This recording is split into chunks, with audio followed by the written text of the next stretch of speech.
Buenas noches desde acá de Argentina. Les habla Neri Price. Hoy voy a tener una charla. Vamos a estar preparando este video para también contestar, charlar, debatir con el hermano Julio César Aguasvivas de República Dominicana. Él ha sacado algunos videos, está diciendo que Pablo es un traidor, que Pablo es un mentiroso y que Pablo es un embustero y que Jesús no es judío, que él no es judío y una serie de cosas.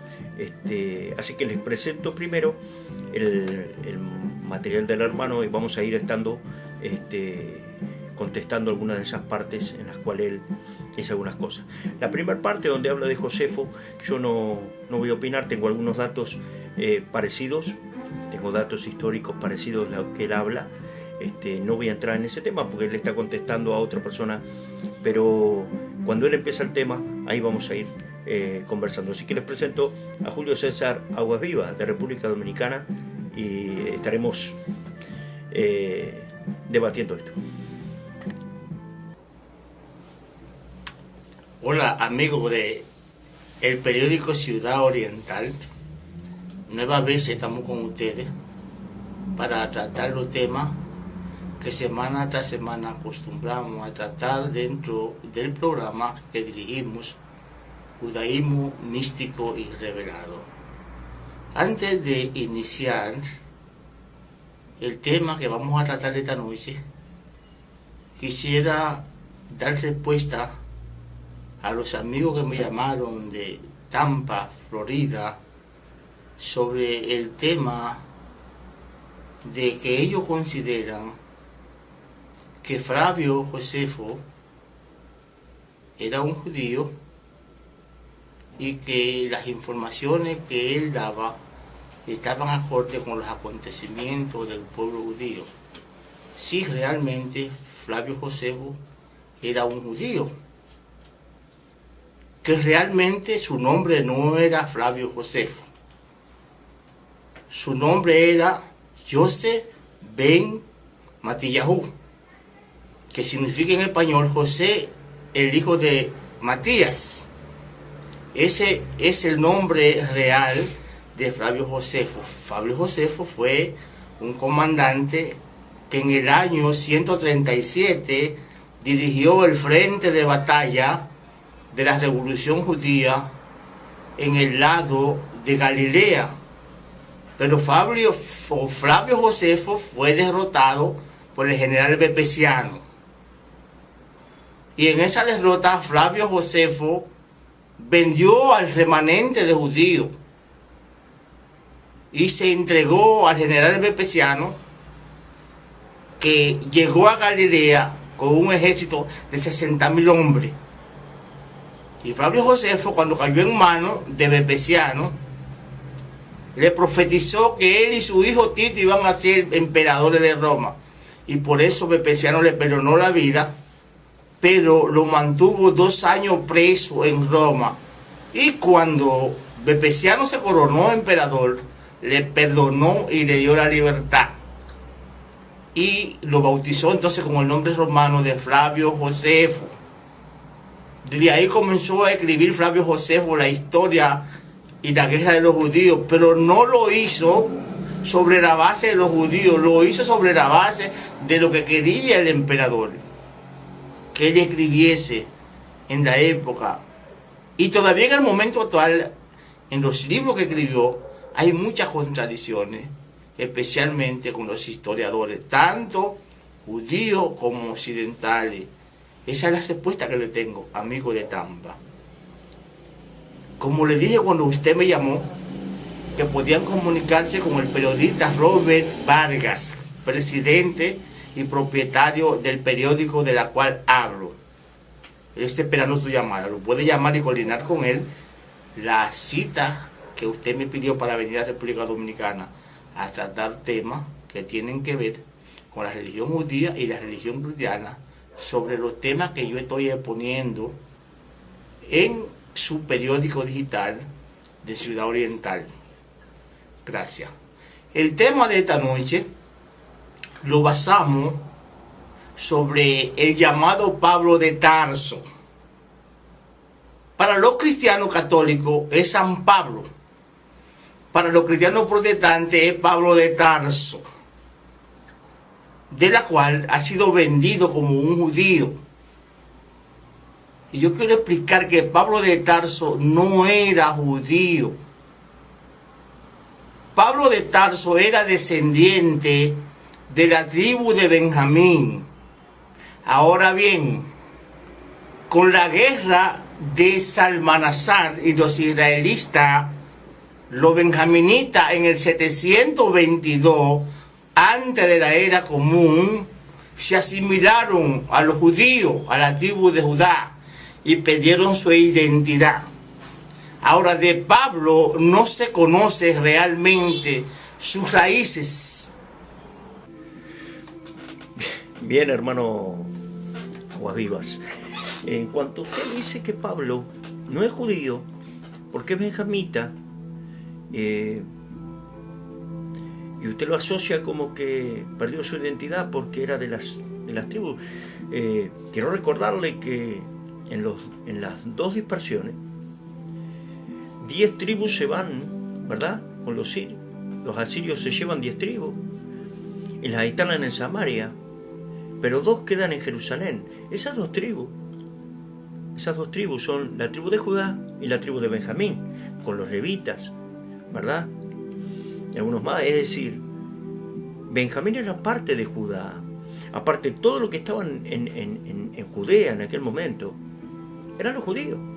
Los únicos que habían vuelto, es decir, desde Nehemías y Esdras, eran los judíos. Entonces eran considerados judíos, aún estuvieran en distintos lugares. Puede ser Galilea, puede ser claramente, no hay por qué no decirle judío a alguien. Más, hoy nace una persona en Argentina, una persona en República Dominicana con padres judíos, madre judía, y esa persona es judía aún estando en Argentina. Es decir, poco importa realmente si él era de la tribu de Benjamín. La tribu la pone el padre, pero él, seguramente, por estar con los judíos allí, con Judá, él es parte del judaísmo, ella es parte de esa tribu. Entiendo que sea de la diáspora, ha nacido en la diáspora. Bueno, ahora eso lo vamos a contestar después, pero para mí sigue siendo judío. Sigo escuchando para seguir respondiendo. No se sabe quiénes fueron su padre y su madre. Solo se sabe que Pablo de Tarso fue transportado a una ciudad de Turquía llamada Tarso. Y en Turquía Pablo fue educado por los griegos. En cuanto a la nacionalidad romana, tampoco eso está muy claro para los amigos cristianos, porque los judíos transportados de Jerusalén hacia Tarso, Turquía o Asia Menor, no tenían derecho a la ciudadanía romana. Tampoco tenemos datos específicos de cómo Pablo de Tarso obtuvo esa ciudadanía romana. En cuanto a sus desarrollos históricos sobre los conceptos que tienen los cristianos, Pablo de Tarso tampoco fue educado por algún rabino judío, como dicen los cristianos, que Gamaliel. Primero, en la época habían 3 rabinos llamados Gamaliel. Gamaliel I era un rabino que tuvo un hijo rabino llamado Gamaliel II, y estuvo un nieto rabino llamado Gamaliel III. Si en caso que no está bien claro en la historia, si en caso Pablo estudió con uno de esos rabinos, fue con el rabino Gamaliel I, Gamaliel III, nieto de Gamaliel I, en casos que no están escritos en los datos históricos que tenemos los judíos. Bien. Usted mismo acaba de decir que Pablo no tiene identidad. Sin embargo, usted mismo acaba de decir que él es benjamita. Si él no tuviera identidad, no puede saber que es benjamita. Él es benjamita porque él tiene el padre que da la identidad, que da la tribu, es benjamita, es de la tribu de Benjamín. Su madre judía, él mismo dice, de vientre judío. Es cierto que él nace en Tarso, una ciudad que es de Turquía, pero eso indica simplemente que él es un judío de la diáspora, alguien que nació en la diáspora. La diáspora quiere decir fuera de Judea, fuera de la tierra. Ahora, como cualquier judío, como dije, nacido en Argentina, nacido en cualquier otro país de vientre judío, sigue siendo judío. Es decir, él era judío y sí, nació en Tarso. Por eso le explica también que tiene ciudadanía romana, ¿es cierto? ¿Por qué tiene ciudadanía romana? Y usted dice que no se podía conseguir, lógicamente. Los datos históricos muy claramente indican que para adquirir la ciudadanía romana se necesitaba mucho dinero. Se compraba aportando al ejército romano, bancando, pagando al ejército romano o siendo parte del ejército. Con esto decimos que seguramente el padre de Pablo haya puesto dinero. No se olvide que Tarso era parte ya de Roma, no Judá. Judá todavía no. Judá tenía su rey, era Herodes, pero ahora Saulo de Tarso nació justamente en Tarso. Eso indicaba que era una ciudad romana.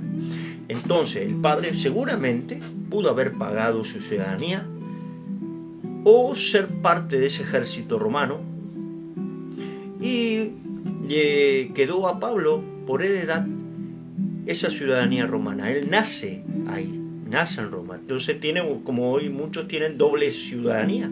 Una ciudadanía por ser de madre judía, judío, y por haber nacido en otro país, él es romano. Hoy hay muchos judíos así. Usted mismo, si usted dice que es judío, entonces, ¿usted es judío? ¿Y vive en República Dominicana? ¿También usted es ciudadano de República Dominicana o no? ¿Es dominicano o no? Entonces tiene doble ciudadanía, judío y dominicano. Entonces, no veo una contradicción en eso, él no ha mentido en eso, y ni siquiera tampoco eso tiene problema. Lo que sí es un judío de la diáspora, y con eso tiene una ventaja. Entiende a los que están en la diáspora, entiende a lo que podríamos llamar paganos de un lado y paganos. Es distinto el pagano en Tarso que un pagano en Judea. Cuando uno habla de pagano en Judea, uno ve al ejército romano, al que pisa con su bota, al que oprime, entonces ese es el enemigo. Ahora, en Tarso, el judío, cuando voy a decir pagano, es el vecino, es aquel que va contigo a todo lugar, es aquel que uno tiene una relación de vecino, de amigo. Es distinto un pagano en Tarso que un pagano en Judea. Ahora, entendamos bien, para ir llevando el hilo, que sea romano, que haya nacido en Tarso, no le quita nada a Pablo. Así que sigamos escuchando. Ahora bien, Pablo llegó de Tarso a Jerusalén con una edad entre 20 y 25 años. Y tenemos que comenzar con el nacimiento de Pablo. Según los datos que tenemos los judíos, Pablo nació entre el 5 y el 10. O sea, que le llevaba un promedio de 11 a 15 años a Jesús. Era menor que Jesús. Jesús nació, según los datos que tenemos los judíos, en el año 6, antes de la era común, aunque los cristianos comenzaron a registrar en el año 0. Pero Jesús nació en el año 6 antes de la era común. ¿Por qué en el año 6? Porque el calendario hebreo se cuenta de mayor a menor, del 1000 al 0. Por eso va bajando la edad. Ahora, cuando Jesús nace, no nadie sabía de Pablo. Pablo entra en escena después de la muerte de Jesús. Bien,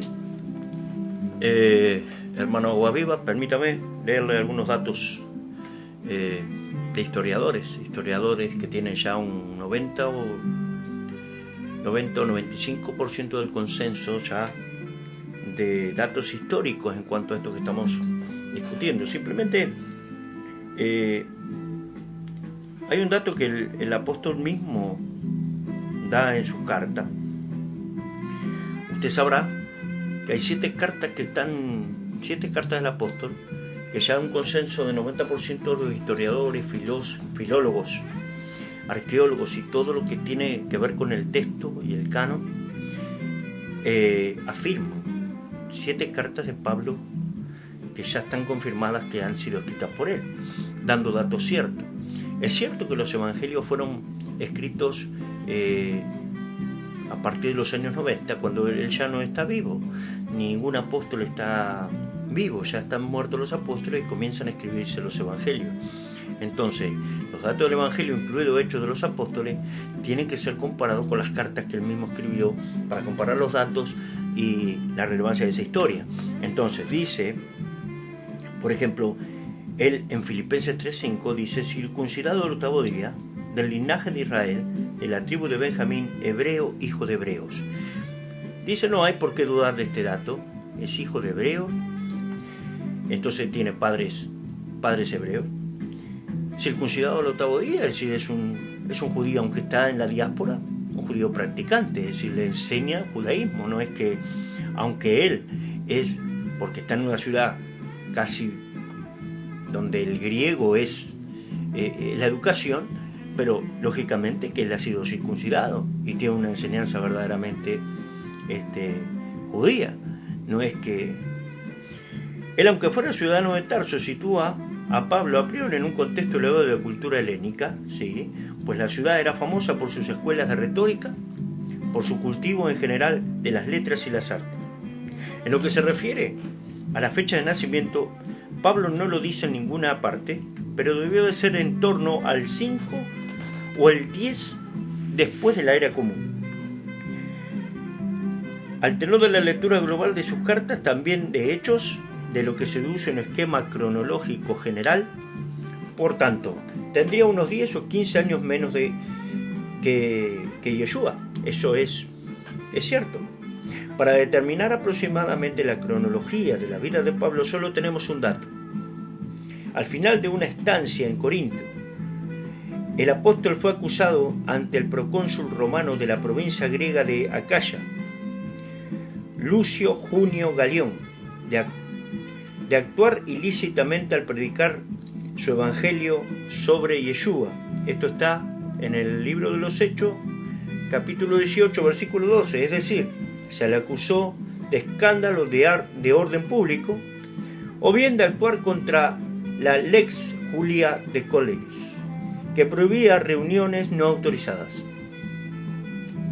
Sabemos por una inscripción hallada en Corinto, dice el historiador, que Galión fue procónsul de Acaya, es decir, arqueológicamente hallan una inscripción hallada en Corinto, en la ciudad de Corintio, que Galión fue procónsul de Acaya muy probablemente entre junio del 51 y mayo del 52 después de la era común. Por tanto, Pablo estaba en Corintios, cuando está hablando de Hechos 18, este suceso, estaba Pablo en Corintios en los años entre el 51 y 52. A partir de ese dato, hay que reconstruir hacia adelante y hacia atrás los sucesos principales de la vida de la actividad de Pablo. Eso se consigue a duras penas, bajándose hipótesis, dicen los historiadores, y combinando con sentido crítico los datos de las cartas paulinas. Al principio de Gálatas, sobre todo con los hechos, por eso la cronología paulina varía hasta 5 o 6 años en los diversos autores modernos.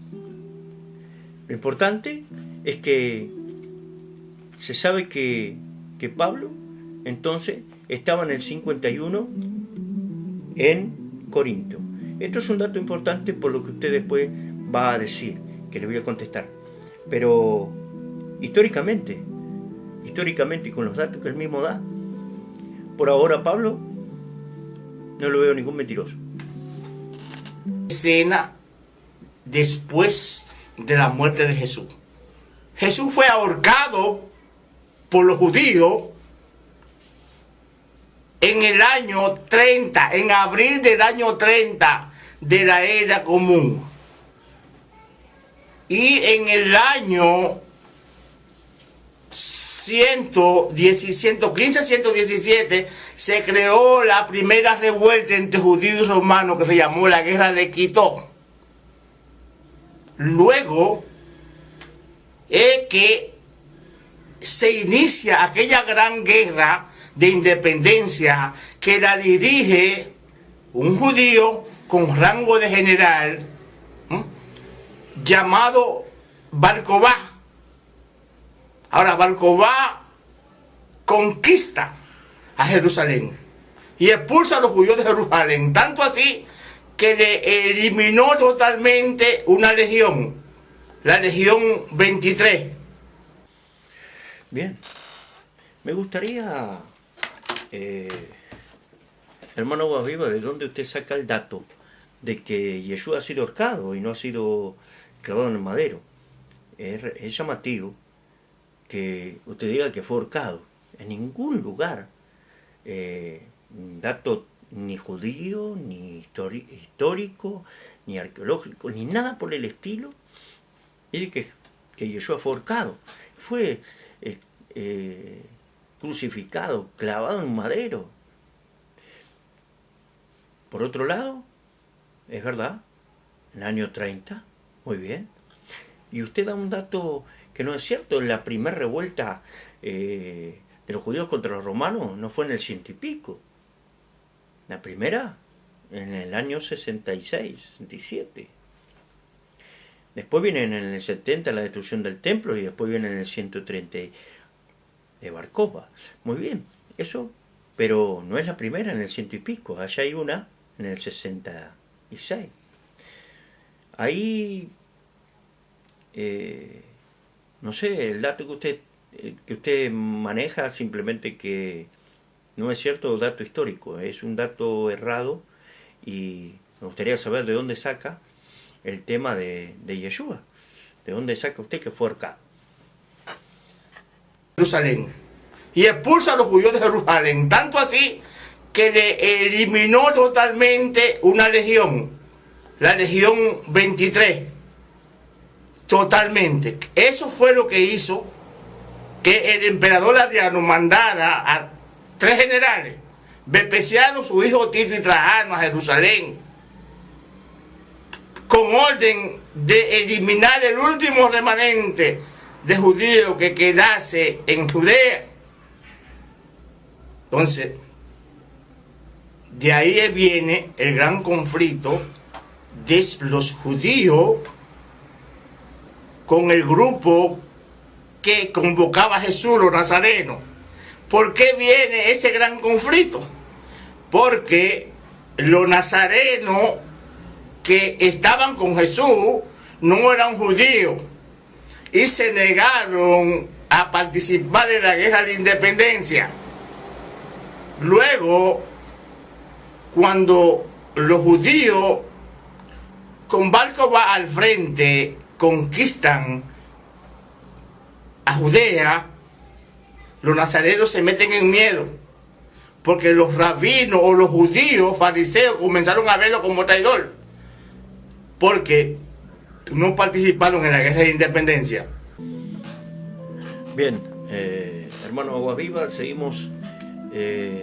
La primera revuelta judía contra Roma, dato histórico, es en el año 66-70. Es decir, en el 66 ellos se rebelan, ¿verdad?, ante la venida del ejército a quitar el oro del templo. Ellos pelean y vencen. Ahí los corren, ¿verdad? Pero les recuerdo, Pablo y Pedro ya están muertos ahí. No queda apóstol con vida. Ya habían fallecido. Los datos que tenemos nosotros, esta es la cronología. En el año 64 muere en el reinado de Nerón. ¿Por qué? Algunos lo ponen en el 67, que mueren en el 67, porque después del 66, de esta revuelta, cuando ellos vencen en Roma, vencen al ejército, que sacan el oro del templo, quieren sacar todo, los hacen huir. Nerón se entera de que los judíos han vencido, entonces él como diciendo, dice, ahora les van a ver, estos judíos los vamos a exterminar, y ahí manda la orden de terminar con todo ese remanente, y ahí manda matar a todos los que son jefes y que están al frente de las congregaciones en Judea, en Jerusalén y en todo lugar. Ahí es cuando entonces algunos historiadores ubican la muerte de Pablo, la muerte de Pedro, la muerte de los apóstoles. Ahí está en el año 66. Entonces después viene, ¿verdad?, más severamente, se retiran, es verdad, los judíos mesiánicos por Simeón, porque ya había muerto Jacobo, Santiago, el hermano de Yeshua, queda Simeón. Entonces se lleva a la ciudad de Peya. Mueren en esos años, en el año 66, póngale como tarde, 67, porque en el 66 es la revuelta, póngale que mueren en el 67 cuando Nerón manda el edicto para matar, y después viene Tito en el año 70 para destruir el templo, y empieza, Bar Kokhba está ya en el 130, es decir, han existido algunas revueltas, han existido algunas guerras que empiezan, pero ya Pablo y Pedro y los apóstoles mueren en los años 67 como tarde por manos de Nerón. Así que bueno, seguimos a ver. Que el emperador Adriano mandara a 3 generales, Vespasiano, su hijo Tito y Trajano, a Jerusalén, con orden de eliminar el último remanente de judíos que quedase en Judea. Entonces, de ahí viene el gran conflicto de los judíos con el grupo que convocaba a Jesús, los nazarenos. ¿Por qué viene ese gran conflicto?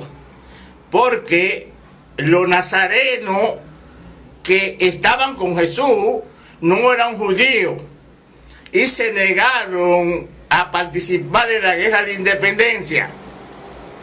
Luego, cuando los judíos con Bar Kokhba al frente conquistan a Judea, los nazarenos se meten en miedo, porque los rabinos o los judíos fariseos comenzaron a verlo como traidor, porque no participaron en la guerra de independencia. Eso creó la persecución, donde entonces apareció Pablo de Tarso. Y Pablo de Tarso se ofrece voluntariamente a los fariseos para perseguir los nazarenos, o el partido secta que dirigía Jesús, que tampoco era judío, era un galileo, y ellos todos eran galileos. Ahora, en esa persecución de Pablo de Tarso, es cuando Pablo de Tarso es mandado a perseguir un remanente que quedaban de los nazarenos, que estaban escondidos en las cuevas de la frontera. Bien, es cierto que los nazarenos no participaron de la guerra, de la batalla. Es cierto que Simeón se lo lleva a la ciudad de Peya, en Jordania, y allí están 8 años. Y es cierto que eso hace una ruptura entre el judaísmo y los judíos, que después van a mirarlos mal a los nazarenos por no haber participado de esas peleas, de esas guerras. Pero se equivocan en decir que no eran judíos. Eran judíos que creían en Yeshua como el Mesías. La diferencia era que habían judíos que no creían en el Mesías, o Yeshua como Mesías, y había judíos que creían que Yeshua era el Mesías. Esa es la diferencia, el nazareno y el judío como judaísmo. Pero eran judíos que no quisieron participar de la guerra. Muy bien, que el grupo nazareno no participó, sí es cierto, pero ellos, usted puede decir por miedo, y quizá, pero también lo que cuenta es que ellos no participaron por una orden que ya había dado Yeshua. Cuando vean que todas cosas van a suceder, tienen que sacar sus cosas, bájense de la terraza, hagan todo, no agarren, no se pierdan el tiempo, váyanse, porque viene la muerte. Entonces, a ver, por otro lado, usted confunde ahí el tiempo histórico. Usted dice que después de eso, después de esa batalla, ya estamos hablando en el año 67 y ya para el 70, usted dice que ahí aparece Saulo de Tarso y que le pide carta a los fariseos y empieza la persecución. Usted está equivocando los tiempos. Eso fue en el año 36, 39. No hay un registro. Yo entiendo que Pablo, que podemos dudar que caiga del caballo y que no caiga del caballo, que la revelación fue esa o no fue, él tiene su revelación en los años 36, 37. Y después de eso, él, 14 años, ¿verdad? Como lo va a decir en la carta de Gálatas, él se va a Egipto, se va... Muy bien, todo eso haría hasta casi en el 40 y casi al 50, el 49 y 50, donde va a participar, que podemos decir que estuvo o no, según las cartas no lo dice, las cartas que le escribió no dice, pero que estuvo en Jerusalén, ¿verdad? En el año 50. Entonces, ¿cómo puede ser que haya pedido las cartas? Porque su revelación en el año 36, Esteban tiene que morir en el 36, y ahí es como entonces empieza la persecución. Él pedía cartas, dice, antes del 36. Las cartas se lo daban los saduceos, él era fariseo, los fariseos, él no podía pedir, de los fariseos le dieran cartas contra los fariseos, es decir, imposible. Él le pedía carta a los saduceos, eso es otra historia, después podemos hablarlo, pero él cuando le está pidiendo cartas para la persecución de los judíos helenizados, los judíos griegos, porque cuando la persecución comienza, ¿verdad? Son sacados, que muere Esteban, un griego, un judío griego, Felipe, los diáconos, porque había pelea entre las viudas, ¿verdad?, judías y griegas. Entonces, ¿qué dijeron los apóstoles? Bueno, elijan diáconos entre ustedes, que eran los judíos que habían sido helenizados, habían venido a Jerusalén y se habían unido al grupo nazareno. Entonces habían judíos que siempre habían estado ahí, en Judea y Galilea, y eran todos judíos, esos eran judíos, estaban en la tierra, en Judea, y allí en Jerusalén. Y ahora habían venido los judíos griegos porque entendían que el Mesías tenía que venir otra vez, ¿verdad? Había resucitado, iba a volver, entonces iba a volver a pisar en el Monte de los Olivos. Entonces ellos venían, los griegos, y se instalaron ahí. Pero bueno, en el reparto de la comida entre las viudas, ahí hubo problemas, y entonces era cuando Pablo, ¿verdad? Pablo empieza una persecución contra ellos. Muere Esteban, y los que son perseguidos son los judíos helenizados, los judíos o los nazarenos helenizados, porque vemos que a Felipe se va a Samaria y empiezan, pero son los judíos helenizados que vuelven a sus tierras, pero a Pedro, Jacobo, Juan se quedan en Jerusalén y no los persiguen. ¿Por qué? Porque eran judíos que solamente creían en Yeshua, que era el Mesías, no había problema. Ahora, a los griegos que nos empiezan a mostrar una diferencia en cuanto... No, eso ya no lo vamos a dejar, no lo vamos a permitir. A partir de esa muerte de Esteban, viene la revelación a Saulo de Tarso. Muy bien, estamos hablando de los años 36. Usted no puede decir que del año 67 para adelante empiece Pablo, ¿verdad? Cuando ya en el 50 dice que participa de un concilio en Jerusalén, ya defendiendo su postura. Entonces, ¿cómo va a empezar en el año 67, 70? Después empezará ya a perseguir. Es un dato que usted está dando totalmente equivocado, así que invito a corregir ese dato. Eran de los nazarenos que estaban escondidos en las cuevas de la frontera que divide a Israel con Siria. Y en ese camino es que Pablo, el mentiroso, como le llamamos, porque es un vulgar mentiroso. Pablo de Tarso es un vulgar mentiroso para nosotros los judíos. Traidor. Así lo vemos los judíos, como mentiroso y traidor. Es cuando Pablo de Tarso revela la famosa revelación. Todavía no existía cristianismo. ¿Y usted sabe en qué año Pablo recibe esa famosa revelación, como escribe él en sus libros? En el año 57. 56, 57. Bien. Lo veo enardecerse diciendo que Pablo o Saulo de Tarso es un traidor. Es un traidor, es un embustero, un mentiroso. Y que así piensan los judíos. Y que así creen todos los judíos. Sí, claro, hay una enseñanza. Hay Joseph Klausner, por ejemplo, David Flusher. Son investigadores judíos de origen judío que investigan el cristianismo. Indican que Saulo de Tarso comenzó el cristianismo, tal como lo conocemos en la actualidad. Pero también hay otros judíos, por ejemplo, Mario Sabán. Mario Sabán, que nació en Buenos Aires, Argentina. Su familia es descendiente de los judíos españoles expulsados en 1492. Y en 1986 comienza sus investigaciones históricas y genealógicas que lo llevan a indagar el pasado.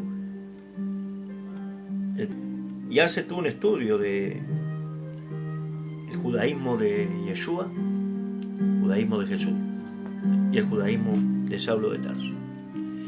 Y él dice, mi idea, esto dice Mario Sabán, 1966, que nacido ahí, que Saulo de Tarso no solamente era judío, sino que jamás pensó crear una nueva religión. Pablo nunca llegó a ver el cristianismo. No existía, como bien dice, no existe el cristianismo. ¿Qué fue entonces lo que creó Saulo de Tarso? ¿Cuáles fueron los objetivos estratégicos de este judío de la diáspora? ¿Fue un judío traidor, como dicen? Este es otro judío que dice que Saulo no es traidor. Yo no sé verdaderamente si usted es judío. Sé que hay muchos judíos que creen que tanto, algunos dicen que ese Yeshua era un traidor que inventó el cristianismo, y otros acusan a Saulo de Tarso que es un mentiroso, un traidor, porque era el cristianismo. No hay base. Me gustaría que presenten algunas pruebas de eso. Era circuncidado. Él circuncidó a Tito, guardó la ley, iba a las fiestas. No entiendo. ¿De dónde sacan el dato? Mario Sabán habla de que Pablo no modificó la Torá, que él sí la guardó. Revela la famosa revelación. Todavía no existía cristianismo. ¿Y usted sabe en qué año Pablo recibe esa famosa revelación, como escribe él en sus libros? En el año 57. 56, 57. Ahora, cuando Pablo sale con esa famosa revelación, no va a los judíos de Jerusalén por miedo, sino se va a Egipto, Antioquía, y allí se reúne con un grupo de amigos judíos que pertenecían a los nazarenos. Y como los judíos no le dieron importancia a su versión, comienza entonces a hablar de su versión dentro de los gentiles. Y ahí comienza a conquistar los primeros grupos gentiles para expandir su nueva doctrina o su nueva religión llamada cristianismo. Verdaderamente, los datos los vuelve a transversar.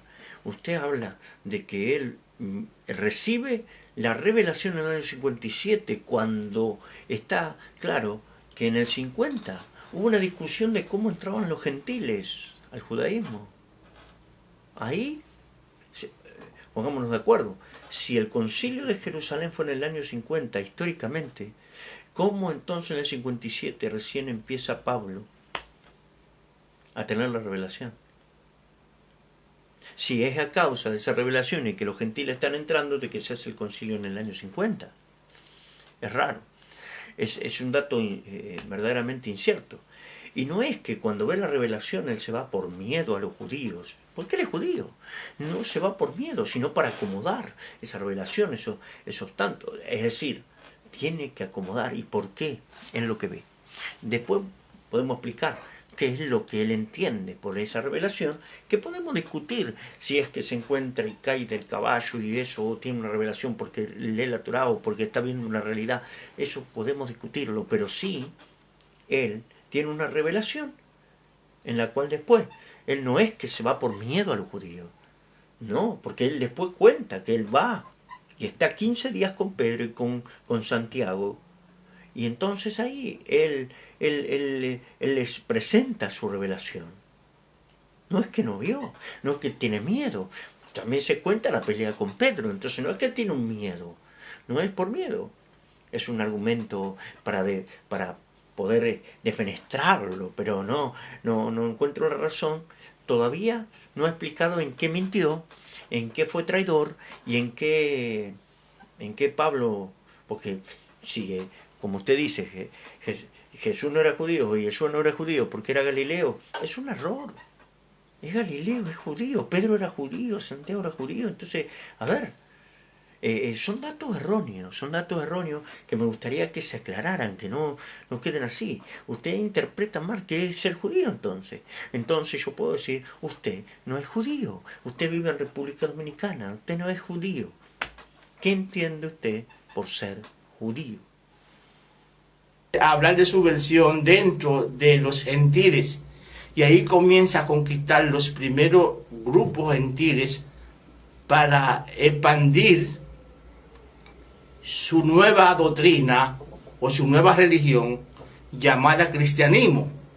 Por eso él solo se limita a hablar de los efesios, de los corintios, de los gálatas y esa serie de personas, porque eran gentiles, eran pueblos gentiles, porque él nunca penetró ni habló con los judíos. Primero, porque él directamente violó y rechazó la Torá, que es el libro sagrado de los judíos. Segundo, él traicionó a los mismos nazarenos. Él, tanto así, que él pocas veces en sus libros menciona el nombre de Jesús. Solamente lo limita a él, a las hazañas de él. Y sobre esa base es que Pablo de Tarso comienza a desarrollarse. Ahora, Pablo de Tarso, como era ciudadano romano, tenía documentos de ciudadano romano. Pablo de Tarso va a Roma y comienza a hablar de su nueva religión en Roma, del cristianismo. Eso llega a oídos del emperador romano y del senado romano, que no eran cristianos, tenían su religión. Y su Dios que ellos adoraban no era Cristo, ni era el Dios de Israel. Al Dios que ellos adoraban era el Dios Apolo. Y sobre esa base, cuando Pablo llega a Roma, que comienza a hablar de esa nueva religión, ordenan la persecución de Pablo y su grupo. Ahora, ¿qué pasó ahí?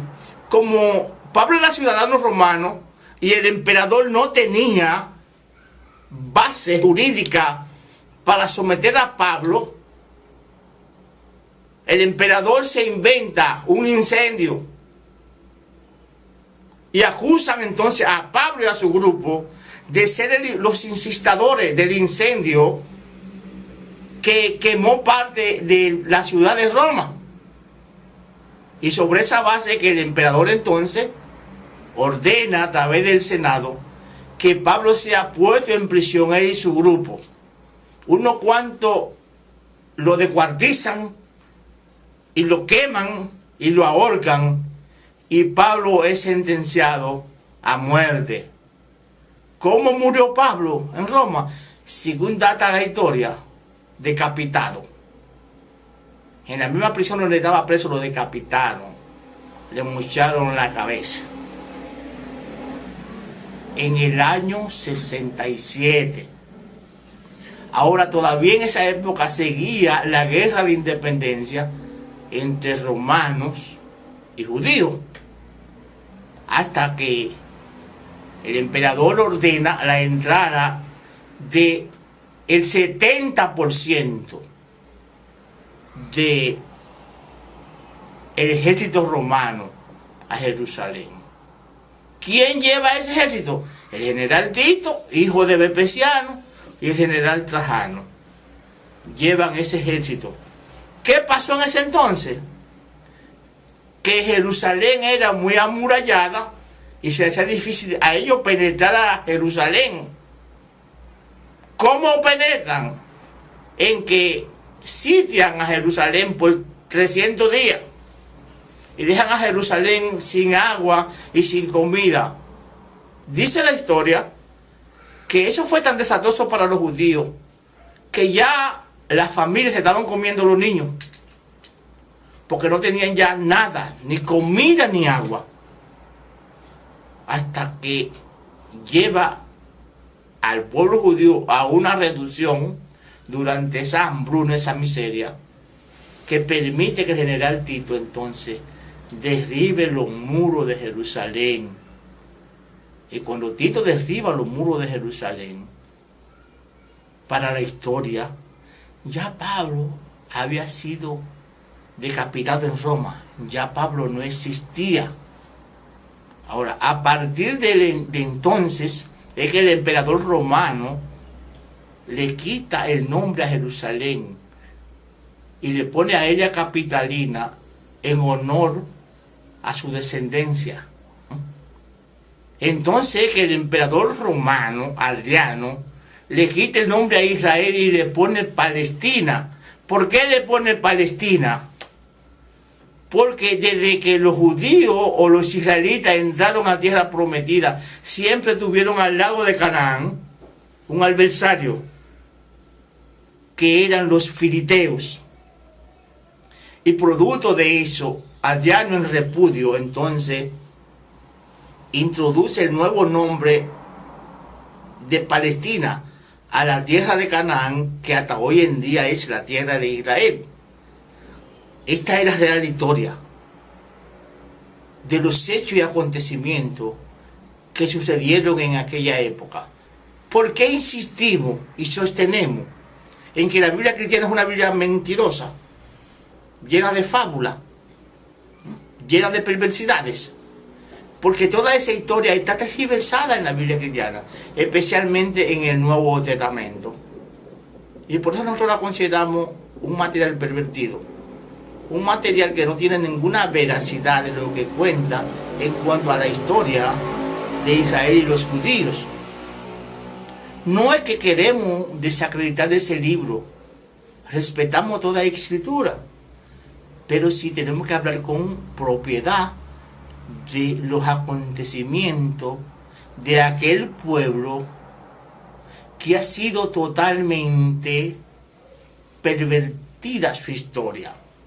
El pueblo judío tiene su historia, y por eso hoy aparecemos personas como yo que hablamos un buen castellano para bien explicarla.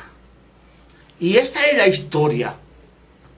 Y nosotros nos gustaría que los que no estén de acuerdo tengan la oportunidad de debatirlo, de irse al debate. Es lo mismo.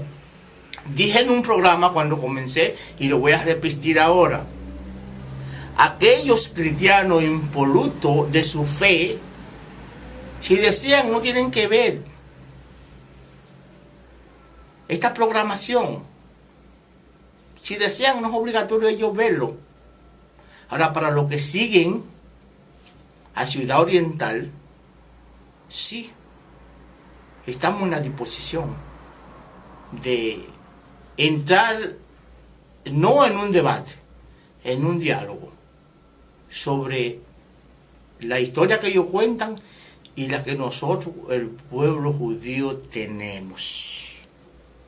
En cuanto a Pablo de Tarso, termino explicando que a Pablo de Tarso los tenemos los judíos como un mentiroso, como un traidor, como un renegado y como un alucinado.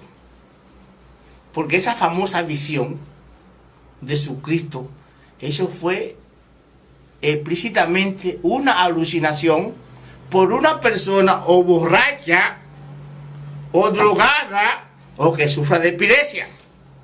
Un epiléptico podía contar una visión como la que cuenta Pablo.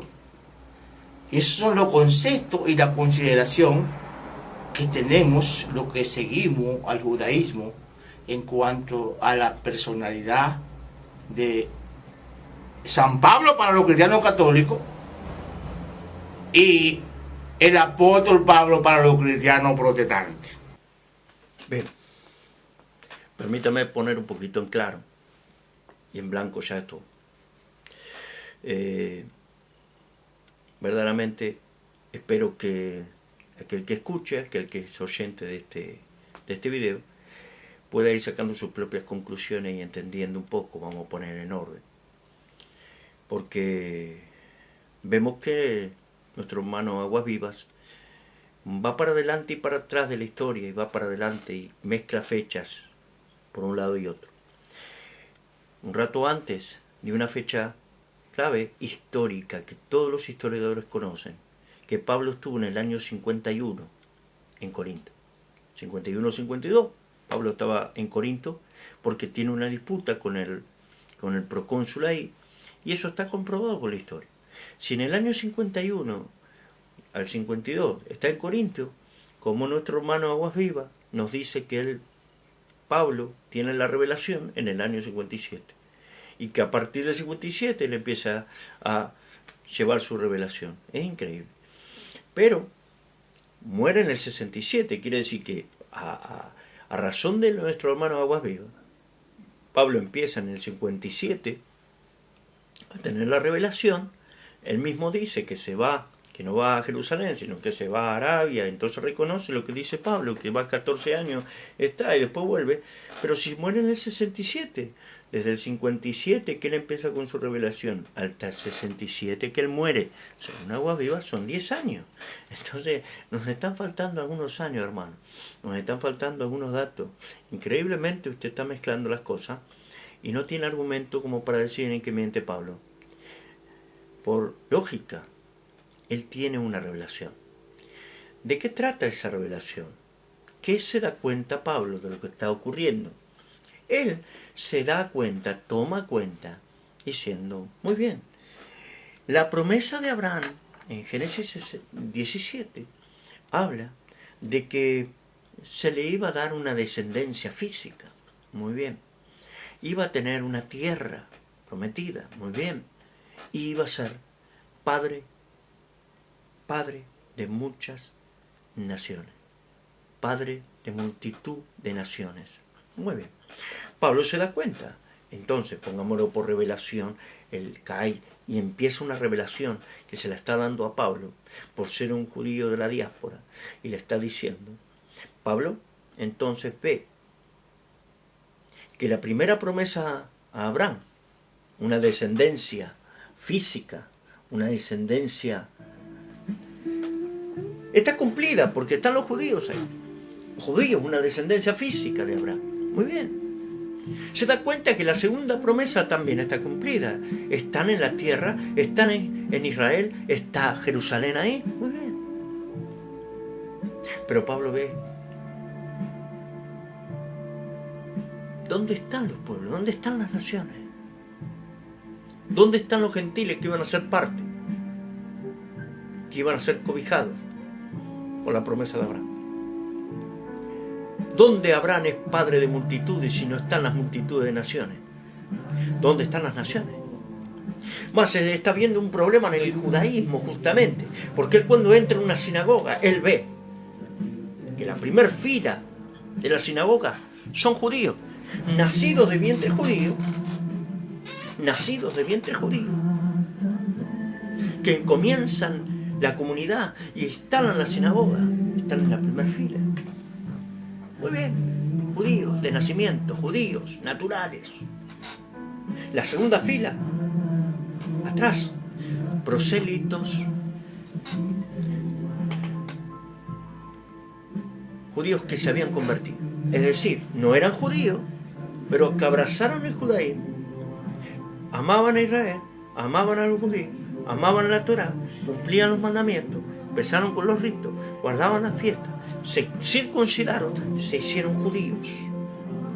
No eran judíos, no tenían madre judía, no tenían quizá padre judía, pero se hicieron judíos. Esos eran los prosélitos. Se hicieron judíos. Tenían los mismos derechos que el judío natural, que el judío nacido del vientre judío. La hija de la segunda fila se podía casar con el hijo de la primera fila, o viceversa. Tenían los mismos derechos, eran judíos. Después estaban las mujeres que se convertían también. Se convertían haciendo la tevilá, ¿verdad? Lo que se llama el bautismo para algunos, la tevilá. Y atrás, en las filas de atrás, se sentaban los prosélitos de la puerta. ¿Por qué? Porque estaban en la puerta, ya casi, estaban en la puerta, entran o no entran. Era importante. Eran también los llamados temerosos de Dios. ¿Temerosos por qué? Porque ellos amaban a los judíos, querían a los judíos. Les gustaba leer la escritura, querían escuchar de la Torá, querían guardar algunos mandamientos, buscaban al Dios de Israel, creían en el Dios de Israel y cumplían de las tres cosas, es decir, teshuvá, tefilá, sedaká. Las tres T. Teshuvá, tefilá, sedaká. Por eso cuando vemos a Cornelio, dice que Dios se acordó de sus oraciones y de su limosna. Cornelio, un temeroso de Dios, es decir, un prosélito de la puerta. Pero él tenía teshuvá, hacía tefilá y daba sus limosnas, sedaká. Bueno, temeroso, y él recibe como temeroso, lo incluye él. Esa es la defensa de Pedro. ¿Quién somos nosotros? Si Dios lo acepta y lo hace entrar a un pagano, a un gentil, a un goy. Muy bien. Entonces Pablo se da cuenta de que en la sinagoga, pero claro, él no tenía el privilegio, porque los judíos ¿qué le decían? Se tiene que circuncidar para hacerse judío. El problema está que si todos iban a ser judíos, Pablo entiende que ¿dónde iban a estar las naciones? ¿Dónde están los pueblos, las naciones que iban a abrazar la promesa por la fe en Abraham? ¿Dónde están? Si todos se tienen que hacer judíos, entonces iba a ser solo un pueblo, los judíos, nada más. Pero Pablo dice, no puede ser que solamente estén los judíos, no solamente somos nosotros. Entonces, ¿dónde están las naciones? ¿Dónde están los pueblos? Lógicamente, las 10 tribus y los demás están afuera. Hay que ir. Por eso es que él fue a los gentiles, mi querido hermano. Por eso es que le hablaba a los corintios, le hablaba a los efesios, como usted dice. Por eso es que él llevó su doctrina, como usted dice, su versión, como usted dice. No es ninguna versión, es la misma versión que el judaísmo tenía y que aún tiene hoy, porque le predican los rabinos y a los gentiles les dicen que tienen que guardar las leyes de Noaj. que no se tiene que ser judío. ¿Qué es aversión? Ahora, usted dice que violó la Torá. ¿En qué violó la Torá? Saulo de Tarso. ¿En qué violó la Torá? A mí me gustaría saber eso. ¿En qué violó la Torá? ¿En qué violó el libro sagrado? Si Pablo era circuncidado y guardaba la ley. Es lo que le decía a los gentiles. No se hagan judíos para ustedes. Pero él le decía a los judíos, ustedes no tienen que dejar de cumplir la Torá. Ustedes no tienen que dejar de guardar la Torá. Ustedes no tienen que dejar de circuncidarse. Por eso él circuncida a Timoteo, porque era de madre judía. Y no circuncida a Tito, porque entonces Tito, no te tenés que hacer judío, Tito. Vos sos de los pueblos, de las naciones, y entras en la promesa de Abraham por la fe. Porque por la fe era la salvación tanto para gentiles como para judíos. Porque pecadores eran todos, dice Pablo, tanto judíos como gentiles. Y muy bien lo explica Sabán, diciendo 4 tipos de personas hay. Algunos de los judíos que guardan la Torá, que guardan los mandamientos y tienen la fe en su corazón. Eso es un grupo. Hay otros que son judíos, que aún siendo judíos, no guardan los mandamientos, no viven su fe y son circuncidados también. Por otro lado, otro grupo, dice, hay gentiles que no son circuncidados, pero ellos guardan en su corazón, tienen la fe y guardan mandamientos. Y están los otros que son gentiles, que tampoco son circuncidados y no guardan nada y no creen en el único Dios de Israel. Entonces son 4 grupos de personas. El judío, que guarda mandamientos, que es circuncidado, que tiene a este Dios de Israel. Y los gentiles, que aunque no son circuncidados, pero guardan también y creen en el mismo Dios de Israel, son lo mismo. Dice Pablo, entonces, ¿cuál es la diferencia? ¿Cuál es la diferencia? ¿Y cuál es la diferencia con un judío circuncidado y que no guarde los mandamientos, con aquel gentil que tampoco cree y no guarda nada y no es circuncidado? ¿Cuál es la diferencia? Es lo mismo. Entonces dice Pablo, ¿quién es judío sino aquel que lo es del corazón, de su interior? Porque si sos circuncidado y no guardas los mandamientos, ¿de qué te sirve la circuncisión? Y si sos no circuncidado, pero en tu corazón guardás los mandamientos y seguís, entonces dice, el temeroso de Dios, muchacho, puede entrar en la salvación. No es por circuncidarse la salvación. Entonces las mujeres estarían todas perdidas porque ellas no se circuncidan. Pero muy importante que Pablo, ¿en qué hace cumplir la Torá? Le dice a los judíos, muchachos, ustedes sigan siendo judíos, guarden los mandamientos, guarden la Torá, guarden la circuncisión, sigan siendo judíos, no por aceptar a Yeshua como el Mesías, ustedes tienen que dejar el judaísmo, no lo dejen. Mas a los otros dice, ustedes no se hagan judíos, porque entonces, ¿dónde están las naciones? El apuro de Pablo. Y lo expresa en su primer carta escrita, que es la primera de Tesalonicenses en el año 51.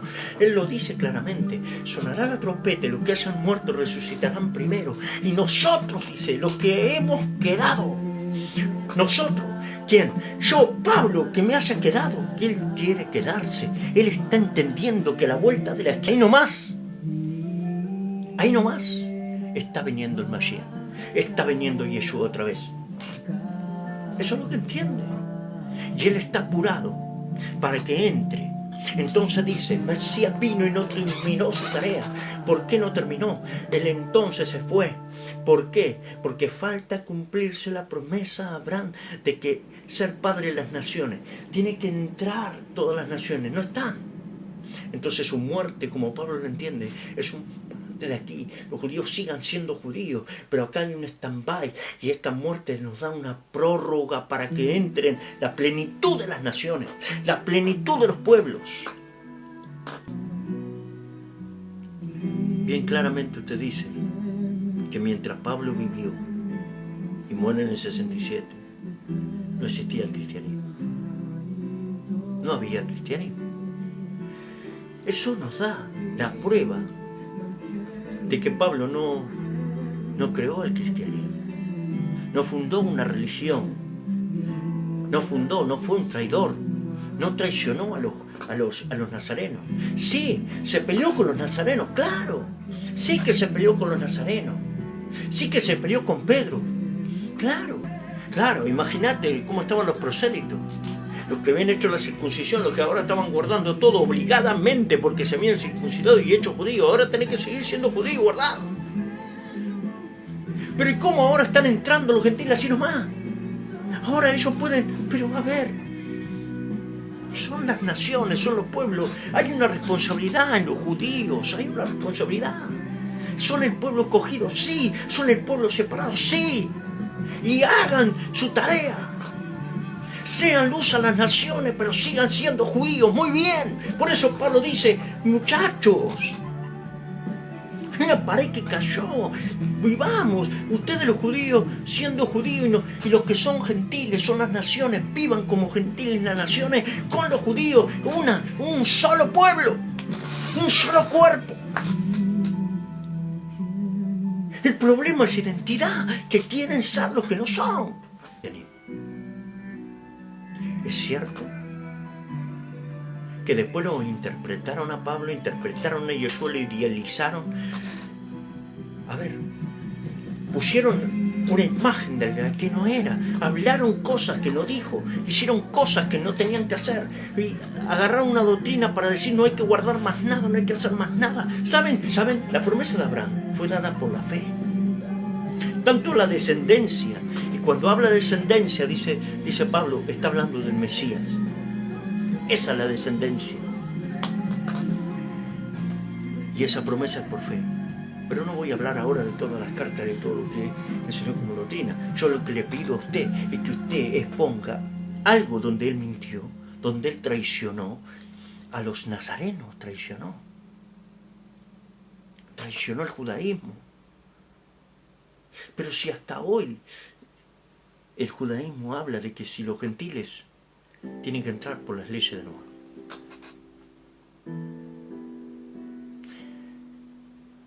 Espero que todo aquel que escuche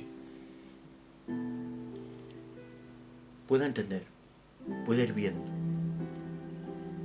Nosotros vamos a seguir haciendo algunos videos para poner en claro qué es lo que entendió Pablo, qué es lo que vio Pablo, por qué fue a donde fue y lo que dijo. Que se interpretó mal, claro. Que se idealizó, claro. Nosotros acá en Argentina tenemos una persona llamada Gilda.